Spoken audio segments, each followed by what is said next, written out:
Selamat pagi teman-teman sekalian, masih bersama saya.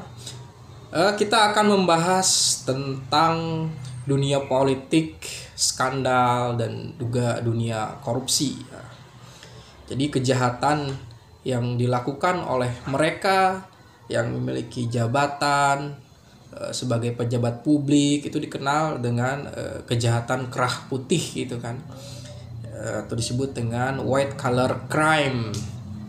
Jadi orang-orang yang intelek yang melakukan kejahatan gitu kan. Itu juga kalau terbukti di persidangan gitu ya. Jadi kalau masih di status ditetapkan sebagai tersangka, masih mengalami proses pengadilan, yaitu belum disebut bersalah gitu kan. Keputusan itu hanya ada di hakim gitu kan, apalagi terkait dengan wilayah hukum gitu kan. Secara politik, Ridwan Kamil ini sebagai mantan gubernur Jawa Barat ini cukup fenomenal gitu kan. Ya, Ridwan Kamil saat ini sedang menerima dua gugatan. Yang satu gugatan mengenai dugaan korupsi dana iklan di Bank BJB. Satu, ini kaitannya dengan wilayah tentu saja korupsi gitu kan, dianggap korupsi. Dan tentu saja nanti akan dipanggil oleh KPK gitu kan. Kemudian ada lagi yang bersifat agak skandal, yaitu dugaan Ridwan Kamil memiliki hubungan dengan perempuan yang bukan istrinya gitu kan. Ini si perempuan ini menggugat Ridwan Kamil untuk mengakui status itu anaknya gitu kan. Ini wilayah yang tentu saja privat gitu kan ya. Tapi karena Ridwan Kamil ini sebagai pejabat publik dianggap ya ini sebagai catatan moralitas publik juga gitu kan.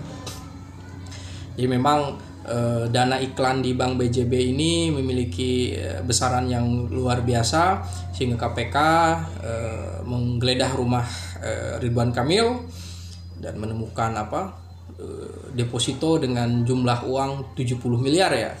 Juga mengambil motor Moge dari Ridwan Kamil.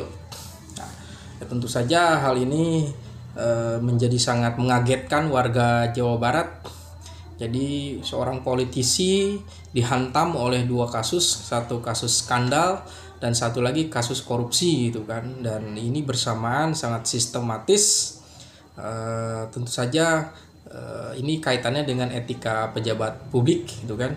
Dan memang menjadi seorang pejabat itu memang harus hati-hati, harus bisa transparan, harus bisa memahami undang-undang gitu kan. Jangan sampai kebijakannya itu menyalahi aturan gitu kan. Dan hal ini kita akan lihat di persidangan seperti apa. Karena kebenaran hukum itu kan kebenaran prosedural dulu, kemudian kebenaran esensial nanti ada di keputusan hakim gitu kan. Kita akan melihat apakah Ridwan Kamil bisa menjelaskan secara benar gitu kan. Ini adalah suatu tontonan yang sangat menarik. Tapi sebagai dari sisi politik memang Ridwan Kamil memang masih muda, maka karir politiknya dia masih panjang sebenarnya. Kalau dia memiliki stamina politik yang kuat gitu kan. Oke lah, saat ini nasib politiknya sangat tragis gitu kan. Suul khotimah gitu kan, kalah jadi gubernur di Jakarta. Kemudian setelah itu menerima dua gugatan soal korupsi dana iklan, kemudian juga digugat oleh perempuan. Ini skandal gitu kan. Ini sesuatu yang suul khotimah. Jadi saya lihat bahwa Ridwan Kamil ini menyikapinya dengan tenang, mungkin karena masih menyusun strategi, juga tidak terlalu banyak komunikasi juga ya, karena saat ini arus atau emosi harus ditekan gitu kan. Jadi memang Ridwan Kamil telah melakukan politik senyap gitu kan, ya selurus dengan Bahlil gitu kan.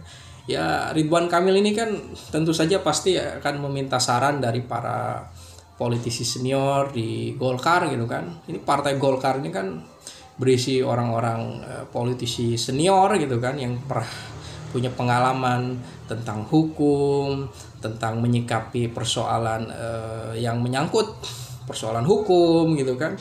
Ya sikap ini pernah dijalankan oleh Bahlil. Bahlil tetap tenang, dia menganggap, tapi memang bedanya persoalan Bahlil ini tidak ada kaitannya dengan ranah pidana gitu kan. Ya semua akan berlalu gitu kan. Sekarang pemberitaan Bahlil berhenti gitu kan, sedikit lah gitu, nggak ramai lagi gitu kan. Nah, dan hal ini menjadi suatu catatan memang di dalam dunia politik. Ya memang skandal seks juga korupsi itu kan selalu membayangi para politisi gitu kan. Orang tidak kuat, tidak bisa disogok pakai duit, ya pakai perempuan gitu kan, atau dua-duanya, dikasih uang dikasih perempuan gitu kan. Ini biasanya terjadi. Dan skandal seks ini sebenarnya pernah ramai juga, misalnya waktu Presiden Amerika John Bill Clinton dengan Monica Lewinsky itu kan jadi skandal juga, itu yang membuat berhentinya atau kalahnya Partai Demokrat waktu itu oleh Partai Republik gitu, karena memang ada istilahnya etika publik gitu kan, sangat penting sekali. Jadi Ridwan Kamil sebenarnya masih punya nasib politik yang saat ini memang kurang baik ya, tapi kedepannya bisa saja kalau dia bisa punya napas panjang dalam politik bisa maju lagi gitu kan. Tapi memang sebenarnya dalam politik yang ideal itu seorang politisi itu mereka yang harus memiliki kesadaran untuk mensejahterakan rakyat, harus bisa membela rakyat, membantu orang yang susah, dan membuat program-program untuk pengembangan masyarakat gitu kan, meningkatkan indeks pembangunan manusia gitu kan. Nah dari sini kan segala pencapaian dari Ridwan Kamil malah dianggap tidak ada mungkin ya saat ini, apalagi dengan munculnya Kang Deddy Mulyadi yang dianggap sebagai representasi seorang pemimpin yang ideal saat ini gitu kan.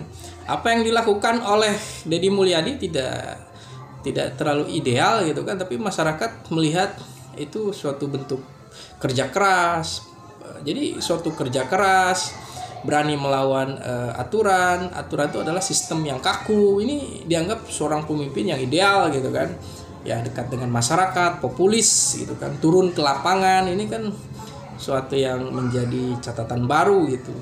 Nah di sini Ridwan Kamil memiliki, tentu saja pasti dia memiliki jasa terhadap masyarakat Jawa Barat, punya kontribusi gitu kan. Karena kasus ini ya Ridwan Kamil menjadi nothing gitu kan. Tapi memang hukum alam akan selalu hadir. Kalau memang ada yang terbaik dari Ridwan Kamil ya kita akan saksikan. Terima kasih.